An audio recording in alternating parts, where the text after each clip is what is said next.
तो ब्रेक के बाद एक बार फिर से आप सभी का स्वागत है। बढ़ते हैं आगे और इस वक्त की बड़ी खबर आपको रांची से बता दें। रांची से बड़ी खबर मिल रही है। नाराज कांग्रेस विधायकों ने फैसला लिया है, दिल्ली दरबार में फरियाद करेंगे सभी विधायक और मांग नहीं माने जाने पर ये सभी बेंगलुरु चले जाएंगे और जब तक उनकी मांगे पूरी नहीं होगी तब तक वो सभी बेंगलुरु में ही जमे रहेंगे। तो इस वक्त की बड़ी खबर आपको बता रहे हैं। आपको बता दें, नाराज कांग्रेस विधायकों ने अब यह फैसला कर लिया है कि दिल्ली दरबार में सभी जाएंगे, वहां फरियाद सबके सामने, आलाकमान के सामने रखा जाएगा। अगर उनकी मांग नहीं मानी जाती है तो फिर वो सभी विधायक बेंगलुरु चले जाएंगे और मांग जब तक पूरी नहीं होगी तब तक वहीं पर जमे रहेंगे।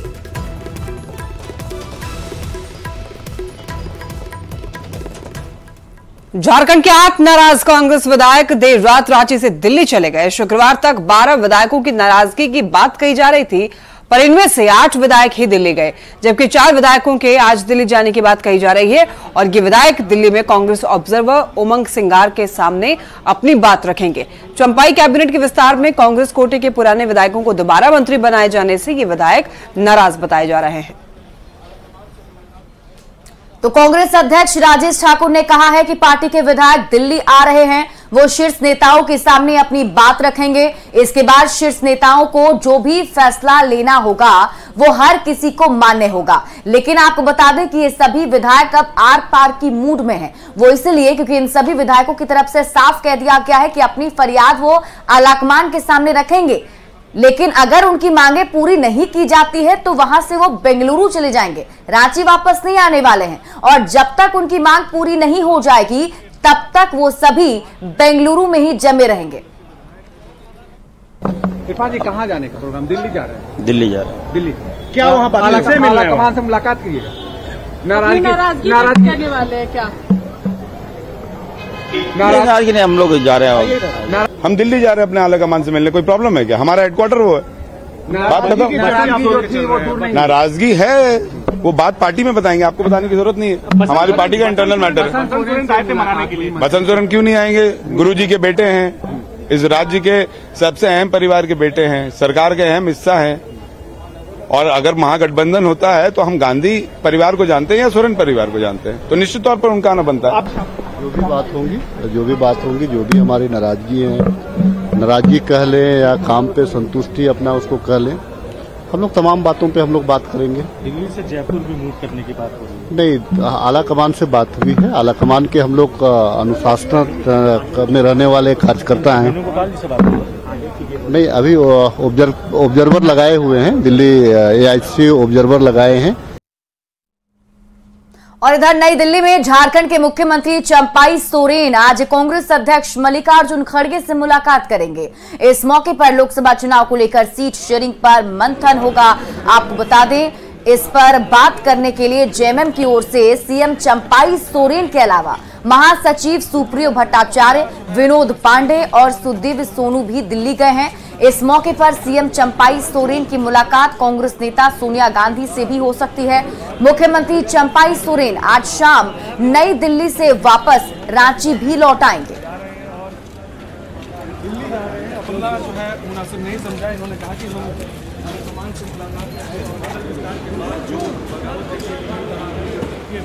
सभी लोग अपनी अपनी बातों को कहने का अधिकार है और दिल्ली हमारा मुख्यालय है। कोई बात जब नहीं बनती है तो वो लोग दिल्ली का दरवाजा खटखटाते हैं। वो लोग आ रहे हैं, उनसे बात करेंगे नेतृत्व के लोग, और जो फैसला होगा सब कुछ स्वीकार्य होगा। और सीट बंटवारे पर क्या स्थिति है? मुख्यमंत्री आए हैं, चंपाई सोरेन आए हैं। हम लोग अभी अपने सभी दल के बड़े नेताओं से मिलेंगे और फिर जो फैसला होगा वो आपको बताएंगे। वन नेशन वन इलेक्शन पर जेडीयू ने 2 टूक में कहा है कि विधानसभा और लोकसभा चुनाव एक साथ कराना चाहिए। जेडीयू का कहना है कि 2024 का राज्य विधानसभा और लोकसभा चुनाव एक साथ ही किए जाएं।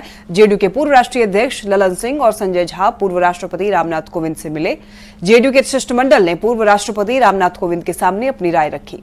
बता दें कि मुख्यमंत्री नीतीश कुमार शुरू से ही एक देश एक चुनाव की नीति की बात करते रहे हैं। जेडीयू के ज्ञापन के अनुसार मुख्यमंत्री नीतीश कुमार और जनता दल यूनाइटेड पार्टी का मानना है कि सुशासन की संरचना को मजबूत करने की दिशा में एक देश एक चुनाव एक महत्वपूर्ण कदम होगा। भारत के विधि आयोग ने निर्वाचन आयोग से सुधार से संबंधित अपनी रिपोर्ट में वन नेशन वन इलेक्शन की सिफारिश की है, जिस पर पूर्व राष्ट्रपति रामनाथ कोविंद की अध्यक्षता वाली उच्च स्तरीय समिति विचार कर रही है।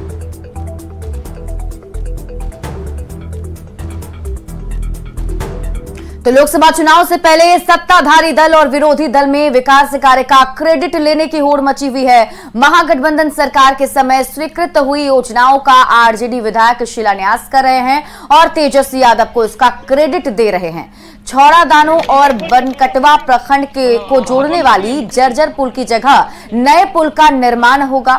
आरजेडी विधायक ने इसका शिलान्यास किया है और इसका क्रेडिट तेजस्वी यादव को दे दिया है। विधायक ने बताया कि 10 करोड़ की लागत से ये पुल बनेगा और इस पुल के बनने से लोगों को काफी आसानी होगी। बता दें कि 2017 में आई बाढ़ में ये पुल धंस गया था। विधायक का दावा है कि तेजस्वी यादव ने इस पुल की मंजूरी दी है। 10 करोड़ के लगभग लागत से पास हो गया है और शिलान्यास भी हो गया और बाद से काम स्टार्ट हो गया। दूसरी चीज़ ये है कि ये छावड़ा दानों के आगे उधर बंजरिया आदापुर और इधर बनकटवा घोड़ा साहन चिरैया सब जोड़ने वाली ये पुल है। गोपालगंज में पुलिस ने शराब से भरी एक कार को जब्त किया है। जब्त कार से 254 लीटर शराब मिली है। शराब तस्कर अंधेरे का फायदा उठाकर के फरार हो गए हैं। भोरे थाना की पुलिस के मुताबिक तस्कर यूपी से शराब की खेप लेकर आ रहे थे। पुलिस ने कार का पीछा किया तो शराब तस्कर लाला छापर गांव के पास कार को छोड़ करके फरार हो गए। फिलहाल पुलिस छानबीन कर रही है।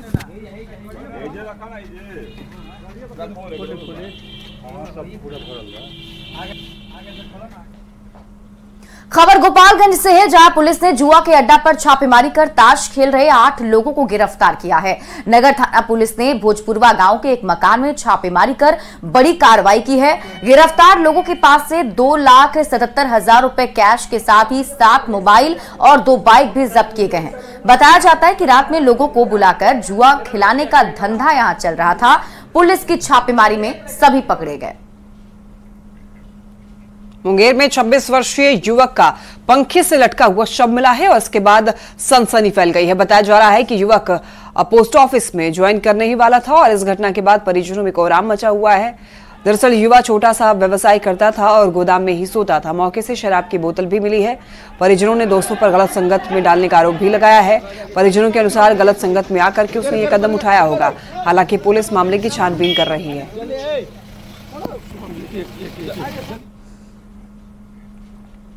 वहीं बोकारो के गोदाई बांध तालाब में 2 बच्चों की डूबने से मौत हो गई है। ये दोनों बच्चे सरस्वती मूर्ति के विसर्जन के लिए जुलूस के साथ गए थे, तभी तालाब में डूबने से दोनों की मौत हो गई। मृतकों में स्वर्णकार मोहल्ले के 15 वर्षीय राजू और 18 वर्षीय शिव के नाम शामिल हैं।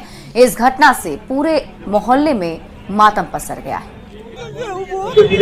विसर्जन के लिए महावीर चौक तालाब है और काली मंदिर के पीछे गोदाई बांध तालाब है। वो विसर्जन के दौरान गड्ढा बहुत ज्यादा था, लोग घुस गया, फंस गया और दोनों की मृत्यु हो गई। क्या क्या नाम है दोनों का? राज सोनकर नाम है और एक शिबू सोनकर नाम। रामगढ़ के मांडू अंचल में वन भूमि पर अवैध रूप से चल रहे काल कारखाने की जमीन की जमाबंदी डीसी ने रद्द कर दी है। वहीं आपको बता दें कि डीएफओ की रिपोर्ट पर डीसी ने 11 कारखानों को नोटिस जारी किया था। कांग्रेस ने इस मामले में ईडी और सीबीआई से जांच कराने की मांग की है। नोटिफाइड फॉरेस्ट लैंड है, करीबन 45 प्लॉट में से 26 प्लॉट में ऐसा है और ये डीएफओ की बहुत लंबी एक रिपोर्ट आई हुई थी जिला वन प्रबंधन पदाधिकारी की, जिसके अनुसार से 11 औद्योगिक प्रतिष्ठान और कुछ लोगों का नाम है जिन्होंने वन भूमि पे कब्जा करके या तो प्रतिष्ठान खोले हैं या किसी अन्य तरीके से कब्जा किया है। टाइम में लगी हुई थी। जब ये मामला संज्ञान में आया है तो इस पर एक्शन लिया गया और जो विधिवत होता है इस पर बिहार लैंड इंक्रोचमेंट एक्ट के तहत, बीपीएलई एक्ट के तहत इन पे कार्रवाई शुरू की गई। जब इनके द्वारा कुछ कागजात प्रस्तुत किए गए तो ऐसा पता चला कि इस जमीन पे जमाबंदी है, तो उस बीपीएलई के कार्रवाई को कंक्लूजन तक पहुंचाने के लिए उस जमाबंदी पर डिसीजन ले। इस वक्त मैं मौजूद हूं रामगढ़ जिले के मांडू अंचल के रौता में। आप हमारे पीछे देख सकते हैं, यहाँ पर कई कल कारखाने संचालित हो रहे हैं। दरअसल ये अधिसूचित वन भूमि पर ये कारखाने गैर कानूनी रूप से चलाए जा रहे हैं। डीएफओ रामगढ़ के रिपोर्ट के बाद रामगढ़ डीसी चंदन कुमार ने कुल 11 कल कारखानों पर कार्रवाई की है। इनमें से 2 कारखानों का भूमि का जमाबंदी को रद्द कर दिया गया है। इसमें globe steel factory and alliance private limited का खाता संख्या 29, प्लॉट संख्या 325, रकबा 2 एकड़ और वैष्णवी फेरोटेक प्राइवेट लिमिटेड खाता संख्या 29, प्लॉट संख्या 65, कुल 80 एकड़ भूमि को यहाँ पर जमाबंदी रद्द कर दी गई है। लेकिन वर्तमान में डीसी रामगढ़ द्वारा एक बड़ी कार्रवाई की गई है, जिसके बाद से पूरे इलाके में हड़कंप मचा हुआ है। चूँकि इन कारखानों में सैकड़ों की संख्या में मजदूर काम भी करते हैं, लेकिन प्रशासन का कहना है कि चूँकि ये अधिसूचित वन भूमि पर कारखाने संचालित हो रहे हैं, नियमतः इन पर कार्रवाई की गई है। फिलहाल देखने वाली बात होगी कि इस कार्रवाई के बाद कितने लोग इससे प्रभावित होते हैं, लेकिन जिला प्रशासन की इस कार्रवाई का लोग स्वागत भी कर रहे हैं। जावेद खान, न्यूज़ 18 रामगढ़। धनबाद में Maneka Gandhi animal welfare team और वन विभाग ने 2 बाज का रेस्क्यू किया है। ये दोनों बाज पेड़ पर उल्टे लटके हुए थे। चाइनीज धागे की डोर बाज के पैर में फंसी थी। इसकी वजह से वो जिंदगी और मौत की जंग लड़ रहे थे। वन विभाग और धनबाद नगर निगम ने स्काई वाहन के जरिए 5 घंटे तक रेस्क्यू ऑपरेशन चलाया और दोनों बाज को मौत के मुंह से बाहर निकाला।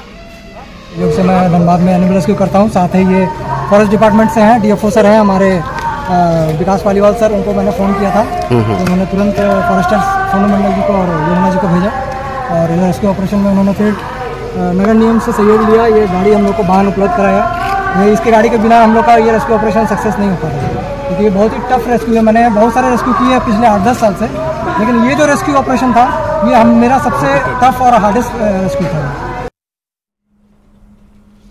आपको बता दें कि एससीईआरटी में आयोजित टीएलएम मेला में पहले दिन ही शिक्षकों के आइडियाज की जमकर तारीफ हुई है और निर्णायक मंडलों ने सभी स्टॉल्स पर घूम घूम करके बेस्ट आइडियाज की मार्किंग की। हिंदी वर्णमाला से लेकर के कविता, कहानियां और गणित के जोड़ घटाव तक सिखाने का तरीका अनोखा दिखा। तो वहीं एक शिक्षिका ने अपनी साड़ी के जरिए संदेश देती हुई नजर आई, जिस पर बुरी आदतों को छोड़ने और खेल खेल में पढ़ाई के प्रति आकर्षित करने का संदेश दिया जा रहा था। मौके का जायजा लिया हमारे सहयोगी रजनीश कुमार ने।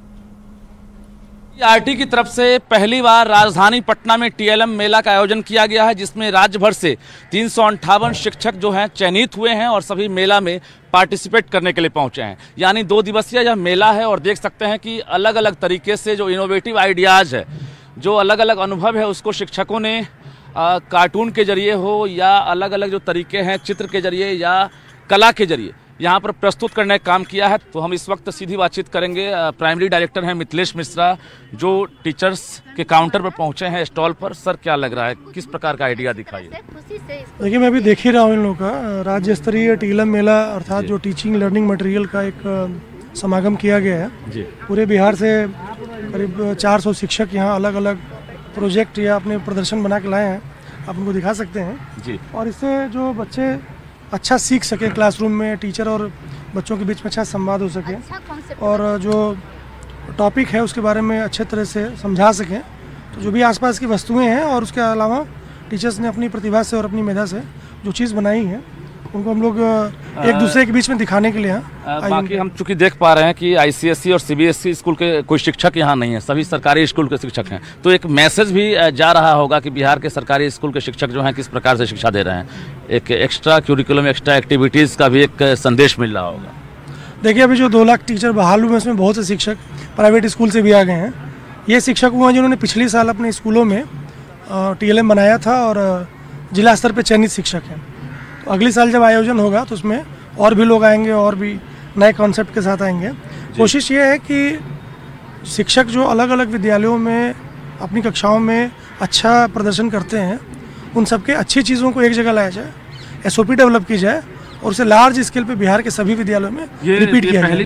तो देख सकते हैं एक बड़ा संदेश दिया है प्राइमरी डायरेक्टर मिथिलेश मिश्रा ने भी, और कहा है कि हमारे मार्क्स देने से फर्क नहीं पड़ेगा, फर्क पड़ेगा बच्चों के बीच अगर ये शिक्षक शिक्षा दे रहे हैं अनोखे तरीके से, इनोवेटिव आइडियाज़ के साथ, अगर बच्चे समझ लेते हैं अच्छी तरह से, बच्चे जान लेते हैं अच्छी तरह से, स्कूल अगर आ जाते हैं, यानी उपस्थिति के साथ साथ जो बच्चों की रुचि है पढ़ाई के प्रति अगर बढ़ती है, तो निश्चित रूप से ऐसे TLM मेला जो है उसका उपयोग भी होगा और ऐसे शिक्षकों के पढ़ाने का जो मतलब है वो भी सामने होगा, और इसके साथ साथ स्कूली व्यवस्था में भी सुधार गुणात्मक रूप से होगा।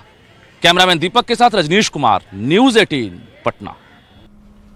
MSP और कई मुद्दों को लेकर देश के कुछ हिस्सों में किसान प्रदर्शन कर रहे हैं। कटिहार के कुछ किसानों ने MSP की डिमांड को ठीक बताया, लेकिन किसानों के प्रदर्शन के तरीके पर सवाल उठाए।